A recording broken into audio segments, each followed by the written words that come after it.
G'day everyone, and welcome back to the shop. Today's the big day. We draw the 1,000 subscriber giveaway, and as previously mentioned, there's 3 prizes up for grab, the grand prize and then 2 smaller prizes.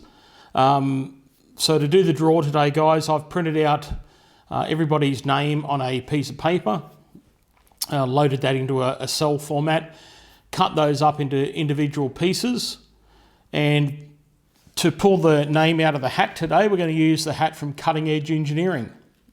So a big thank you to Karen and Curtis, who graciously donated this cap to me last time I was up on the Gold Coast when I popped in to see them. So thank you for that, Karen and Curtis. I really appreciate it.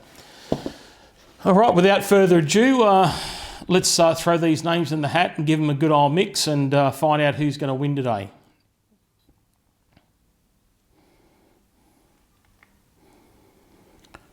All right, out comes the first name, and I believe it is Max Grant. Congratulations, Max. There you go, mate. You never really, muck around with competitions, but there you go. It paid off, buddy. So congratulations to you, Max. I'll get that shipped over to you. I've got your address.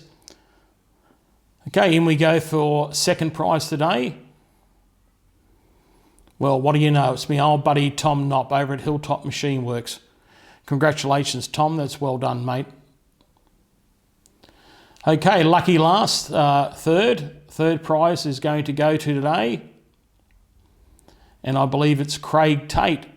So congratulations, Craig. And if you could reach out to me, Craig, with your address, and I'll get your prize sent over to you in the mail. I'll flash up my email address down on the bottom of the screen here. So guys, I've got Max's address and Tom's address, but I don't have your address, Craig. If you could send me an email, that'd be great, mate. I can post those things off to you, buddy. So well done. Big thank you to all my subscribers. I really appreciate your help and support with this channel. It's been really outstanding. I'm surprised how well it's grown. Actually, it's definitely the second time around. It's a lot harder.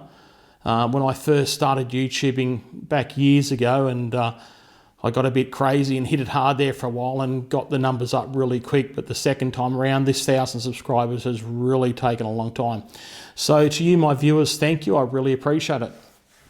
Now, in the mail today, we've got some stickers all the way from Portland in USA. And it's my good buddy, Mike from Blue Hands Videos. Now, let me tell you a little bit about Mike, guys. He's a funny bastard. Honestly, he cracks me up.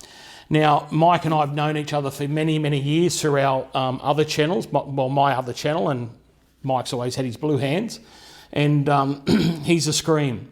He's forgotten more jokes than I'll ever know. He's just a total laugh. Now, recently, about a couple of years ago now, I flew over to Portland for an Autodesk conference for the CAD Fusion 360, which I cover a lot more on my other channel. Anyway, Mike reached out to me. He goes, "Aaron, don't worry about it, mate. I'll pick you up from the airport." He's a gem of a bloke. He really is. And Mike and I get along like a house on fire. I reckon we're like those two. If you ever watched Forrest Gump, and there was the African-American guy and the other guy, Tom Hanks, and the Sergeant Dan asked him, your Lieutenant Dan asked him, "Are you two related?" And that's a bit like me and Mike, because honestly, we're like 2 peas in a pod. While I was in Portland, Mike was really, really kind. He drove me all the way over to the Evergreen Aircraft Museum. This joint is on steroids. Like, there's an old saying over here in Australia, guys, everything's bigger and better in the USA, and I shit you not, it really is. I've never seen an aircraft museum of this size, and what attracted me to the museum was that it actually houses the Howard Hughes Spruce Goose. It's enormous. I couldn't believe it. So, Mike, you're a gem of a bloke, guys. Go over and check Mike out, guys. Show him some love. Tell him Aaron sent you, and he'd really appreciate that. All right, next time I see you guys, I'm going to do an unboxing video. Remember last time we met, I told you about the Vertex rotary table that I got. Now, my good buddy Robert Brown was selling this. He asked me, did I know anyone that wanted it? I said, look, I'll grab it. Robert, let me know. And mate, next thing I know, he's donated it to the channel. So Robert, thank you, mate. I didn't expect that. I really, really appreciate it. Thank you for your kindness and your generosity, mate. Much appreciated. All right, what I'll do now, I'm going to cut to some machining. So first of all, congratulations to all my winners. Hang around, guys. I'm going to show you a little bit of a Humpty Dumpty machining that I did. Recently, my neighbour brought over some cast, it'd be die cast aluminium, and it's a leg off a lounge or a couch, and it's broken, and I couldn't weld it. I wouldn't even attempt to weld it. Maybe with some of those low temperature aluminum welding rods, you could probably get away with it, but I just reckon it would break again. So I ended up dropping with a ball nose cutter, roughing it out and putting some steel and using my dodgy, my nails as solid rivets. So follow along. If, look, watch it, you might find it interesting. Otherwise, guys, thank you very much. And I'll catch you on the next Aaron Engineering video. Cheers. Bye-bye. Righto, so in the shop today, we've got a leg off a chair, off a lounge room chair, and it's from my neighbour, and it's broken. Now the problem is I can't weld it. It's aluminium, it's die cast aluminium or something, and it's got to be mounted on this angle shown here. And I've had a magnet on it, and as you can see, a magnet won't stick to it. All right, so it's definitely aluminium. So what I intend to do is to run a ball nose cutter, this 8mm ball nose cutter, and I'll just run a little channel along here and a channel along here, and I'll try and bend some rod up, okay, and drill and tap it, and hopefully, if I don't drill and tap it, I might just solid rivet it and just see if that will help and help my neighbour out today. So that's my plan of attack anyway.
That's a nice fit. I'll mill the other side down a little bit more and should be apples.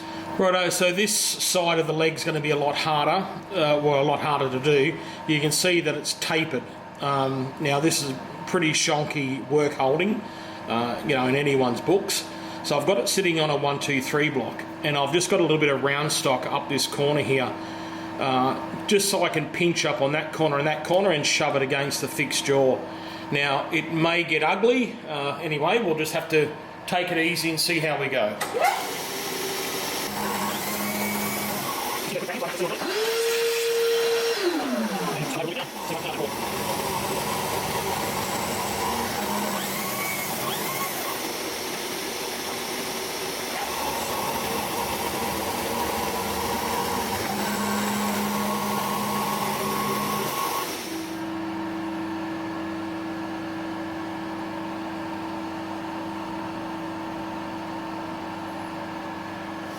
So I've got my rod in, I've got a 2mm drill bit in here, and the holes are 12mm apart, so that's roughly ½ an inch.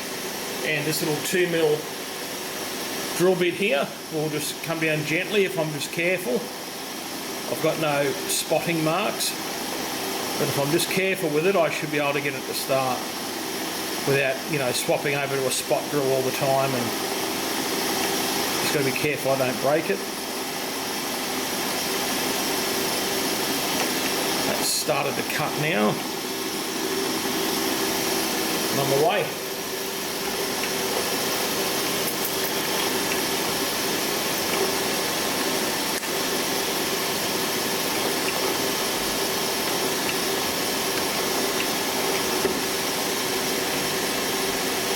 Off to the next one.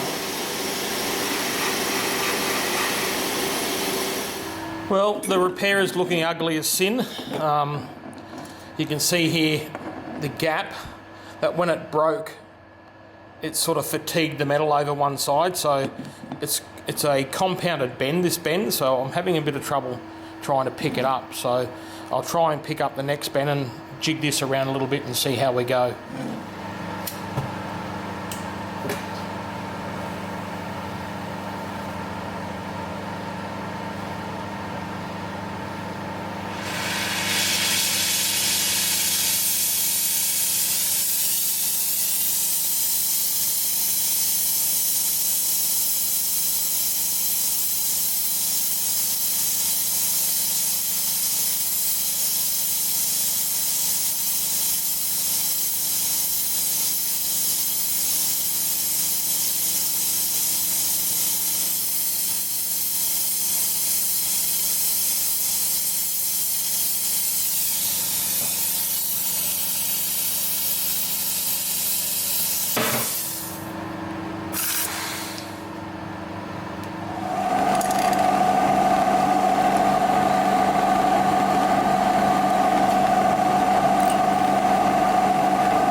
So I've got the rods fitted here, and you can see that this gap's not very good, but this gap's really good. Now the problem is, I think when it fatigued and broke, that it stretched one way more than the other, and I had a lot of trouble trying to get the gap to line up. So I'll probably just fill that with JB Weld or Araldite or something similar like that, just to fill up those cracks. Just on my old hobby drill press here, and got a little 6mm Sutton spot drill in there. I'm just going to pop down now and just drop the spot drill in that hole just to blow it out a little bit. Just, you know, countersink it, just so the rivets, or actually the 2mm nails,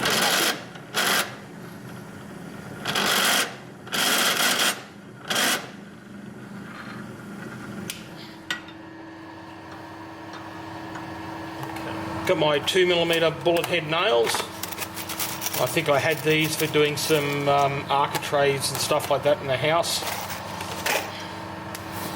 So I'm just going to belt that through now.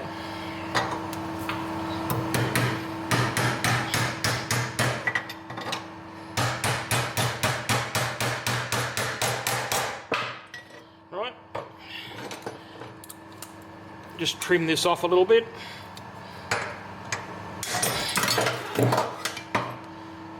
Now I can belt down there.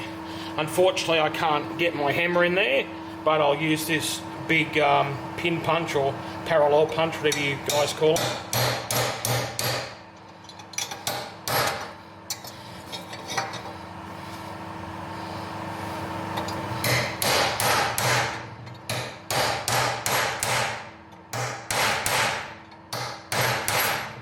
You can see I've got a fair bit of tension on those. And the pattern doesn't look too bad either. Sort of looks like old-fashioned leather work. Well, in my opinion.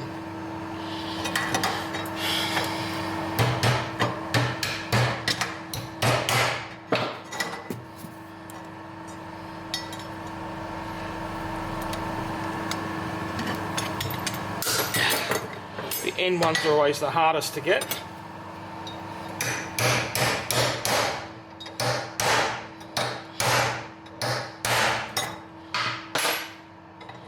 Alrighty, so time to bog it up. I've just ducked down to my local automotive supplier and bought this JB Weld to give you an idea how much it is. There you go, $16. All right, Australian dollars.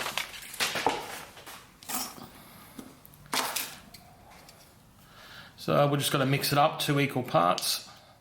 I'll pierce that.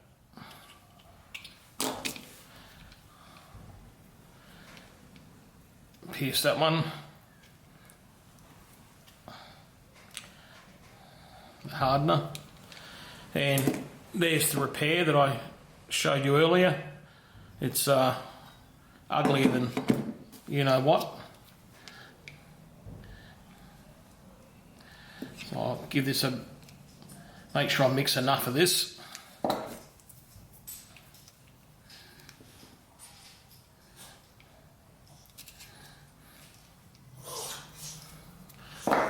And I've just got a chihuahua in here annoying at the moment somewhere. I can hear him skulking around.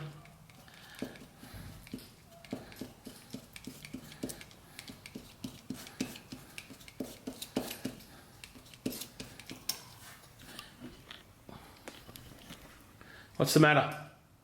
What's wrong with you? Hey, where's the cats? Go look for some cats.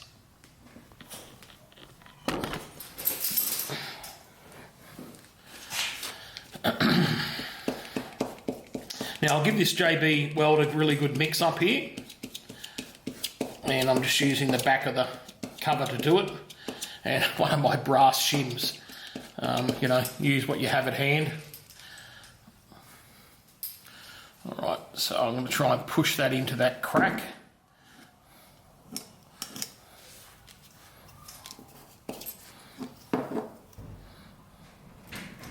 And when I give this back to my neighbour, he can let it dry and let it go off, and he can sand it down and, you know, give it a proper tickle later.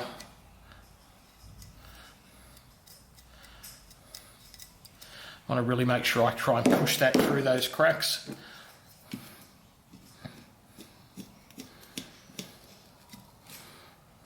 It's obviously been copper coated because it's got some sort of chrome coating on it.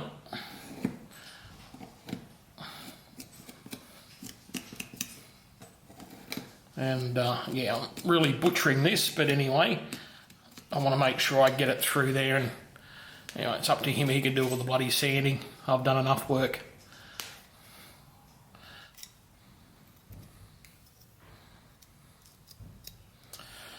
Look, I think I'll leave that now.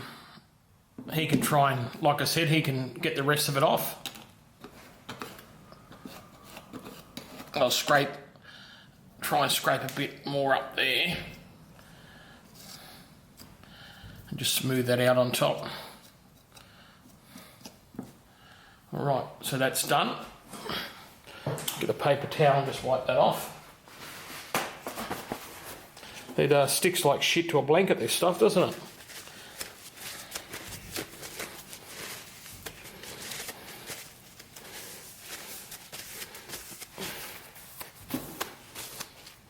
Alrighty, so there we have it. Like I said, uglier than sin, but look, as the old saying goes, beggars can't be choosers, can they? It was pretty much a throwaway part. It's a die-cast aluminium part, and there's not much really you can do with it. So that was my attempt at trying to help my neighbour out. It's a love job. It's a freebie. I'm not charging him for it, obviously. So anyway, we're at that, guys. So thank you.